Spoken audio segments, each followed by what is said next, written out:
We are picking up on Chaf Aleph Amud Aleph. We are on 21a. We are at the Mishnah, new Perek.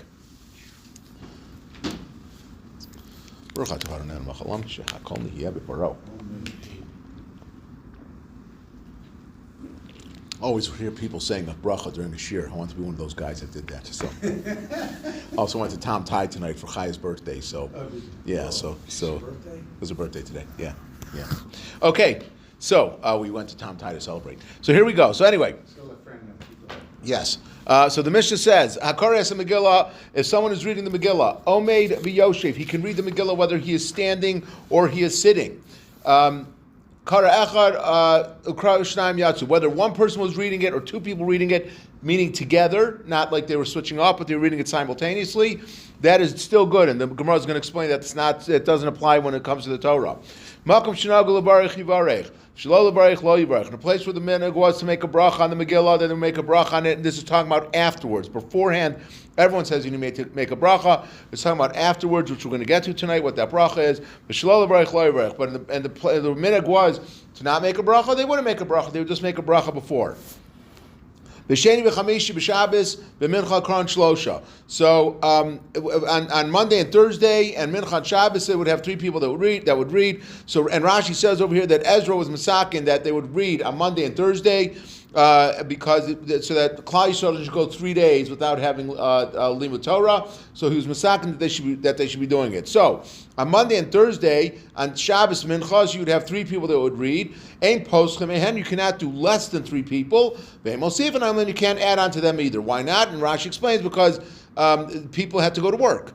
Even back then, people had to go to work, so we don't want to bother them that they would have to sit. If they're going to start adding on aliyahs, in the morning, as it is, people are itching to get out the door, to go to work. So if they would be adding on, it wouldn't be good. So therefore, you don't add on any additional aliyahs. You don't lame the navi for the same reason, because you don't want to be matriach people that they want to leave.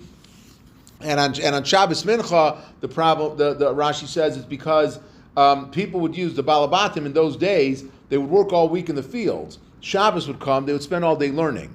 So they would do mincha right before it would get dark. So you don't want to add on aliyahs also, because you don't want to go into when Shabbos will be over. And the same reason that you don't do maftir by mincha.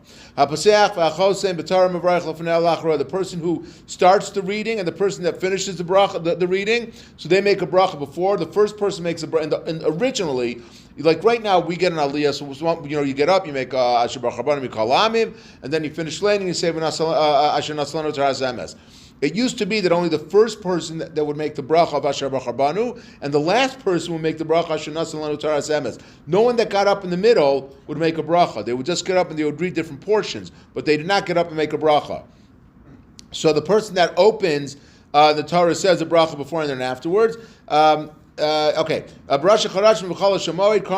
you have on Rosh Chodesh or on Chol HaMoed, so you have four people getting aliyah. Ein posting in my hand, you cannot do less than that, and you also cannot add on to that, because even though it's because Rosh Chodesh and Chol HaMoed, you're able to do work still. Davar Avid, you're able to do work that you would be losing profits on, so you are able to work on Chol HaMoed also. So therefore, we don't add on because you don't want to be matriach people that are going to work. You also don't read the Navi on those days. Whoever makes the bracha again before and afterwards makes the bracha that we spoke about. Whenever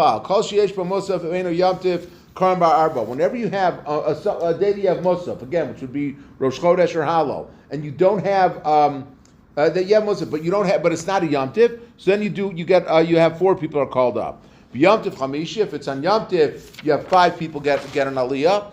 But Yom Kippurim, Shishan, Yom Kippur, 6 people get an aliyah. But Shabbos Shiva, and on Shabbos you have 7.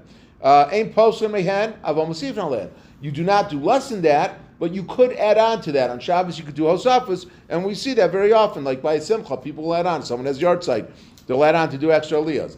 Benavi you also do you do them after Navi. And the person who does it, they make a bracha before and afterwards. Okay. So Gemara says, Tana, Mashenkim Torah, that we said that a person can be read, two people can read together when they're reading the Megillah. So Gemara says that is not the case by the Torah. When it comes to the Torah, you cannot have two people reading, We said by the Megillah that you can either read the Megillah standing or sitting, so you can do whatever position you want to be in. Mashenkim Torah, by the Torah, you have to be standing when you're reading the Torah. Where do we see that from? In Mili, how do we know that? Amar Abavo, Damar Kras says in the pasuk, Ve'ata poim amodi modi, that Hashem says to Moshe Rabbeinu, you come stand with me. So meaning stand, you're supposed to be standing up when you're doing it. V'ram Abavo, what does that mean? Amali mikra kasuv iyaf shalom rafu. Wouldn't it be written in the pasuk, we wouldn't be able to say such a thing. That what are we saying? Kaviyachal. It's as if we're saying, Ava Kadosh Baruch Hu B'Amida, that even Hashem was also standing up when he was learning Torah. Whatever understanding you have of that, of how that means. So that because learning Torah, so the same thing for he's telling Moshe Rabbeinu that you need to stand when you're doing it, and that's the same thing. Whoever's reading the Torah has to be standing. Rama Bavo. Minayin l'Rav shelo yeshev al gabi mita v'yishana l'tamido al gabi karka. How do you know that a Rebbe, when he's giving shir, should not be reclining on the couch, or he should be sitting down, and his talmidim is going to be down on the ground? How do you know that that's not respectful? Shenemar v'ata po amodi mari. He says that you should stand with me. The same thing, that both the Rebbe and the Talmud should both be seated at the same time. They should be on the same thing, or they should both be on the ground together. But you shouldn't have that, like the Rebbe's up here and the Talmud's down there. Tan Rabbanan. Mimos Moshe v'ad Rabban Gamliel lo yilamed in Torah l'mu'um. But from the days of Moshe Rabbeinu until Rabban Gamliel, they would only learn Torah when they were standing up. Mishameis Rabban Gamliel yard cholim v'olam. But once Rabban Gamliel died, so then not sickness but weakness entered into the world. And how yilamed in Torah miyushim. Then they started learning Torah sitting down because they found that they were too tired to be standing up and learning Torah. Behind the Tanan, that's what it says. Mishmei Rabban Gamliel, Batal Kavod Torah. That Kavod Torah sees not that people weren't respectful of Torah, but they used to stand when they were until Rabban Gamliel. They used to stand, and once Rabban Gamliel died, then they weren't standing anymore when they were learning Torah, which was a sign of respect. The Gemara continues. It says that when Moshe Rabbeinu went up to get the luchos, so it says that I was sitting on the mountain. And the other one says that I was standing on the mountain. So what was it? Was he sitting or was he standing? That when he was first learning it, he would stand up. But then when he was chazering it over, when he was trying to review it, then he would sit down, and that's the way they learned the Torah. So that's what it means when he says that he was sitting. It was sitting when he was reviewing it. Standing was when he was learning it initially. Reb Chanina Omer, a different explanation. Lo Omer v'lo Yoshev ela shocha. That Moshe Rabbeinu wasn't standing and he wasn't sitting either. He was more like bowing. He was like because he was respectful to Hashem, so he was bowing forward when he was learning from Hashem what he was saying. Rabbi Yochanan Omer ein yeshiva el lashon hakavod. That when it says yeshiva, it means that it doesn't mean sitting. It means that he was just staying in one place. He wasn't moving. That it says Shnemar v'teishvu b'kadesh yamim rabim. It says that it doesn't mean that they sat. It means that they stayed in Kadesh for many days. So that's what it means. It doesn't mean that he was sitting. It means that he was just staying there for many days. And that's what Moshe was saying, that Moshe Rabbeinu says he stayed on Har Sinai, not that he was sitting. Rava Amar, Rabos Mu'umad V'kashos Miyushav. He says that however you understand, that for the easy parts of the Torah, whatever he was learning, then he was able to, things that people would want to hear. It was easier to understand, so then he would be standing, and if it was more difficult, he had to concentrate more, he would be sitting down. Okay, the next part of the Mishnah said, Karu Echad, Karu Shnaim Yatsu, that if you have one person reading it, or you have two people reading it together for the Megillah, then they're going to be Yotze. So what does that mean? Tana Masha Ein Kain B'Torah, but that is not the halacha when it comes to the Torah. When it comes to the Torah, you cannot have two people reading simultaneously. And then the Gemara is going to explain. The Gemara is going to explain why. The Torah that when you have the Torah, when it comes to learning the Torah, what they used to do in those days was one person would learn the Torah, he would learn a pasuk, he would stop. The Maturgamon, the interpreter, would get up and he would interpret it into Aramaic, which was the language that everyone spoke at that time. And then sometimes he would even explain what the psukim are. I mean, you can imagine how long laning used to take. Did he? He used to, on Shabbos morning, he would read the parts, he would read a couple of psukim, and then he would translate the English and say something about it. And then so that's what the Gemara is saying right now. That's what they would do, that the Maturgamon would do that. And it's very interesting how his sons, when they started doing the Nair, they had asked Shaila, can respectful father, can we still go to shul? Oh, and they said, go during Torah reading, because it's like a shear. Okay. He's giving a later shir. Excellent. Yeah. So I mean, I don't know what Rebbe Kosman got it from, but I can imagine he may have gotten it from here, because you see that's the way that they used to do it. They used to lay in the Torah one pasuk, stop, and then he would interpret the pasuk. But you can't have one person reading and two people translating together, because you're not able to. They're not able to track it. Then it's going to get too confusing. But by Navi, you could have one person reading and two people are going to be explaining the Navi. But by Hallel and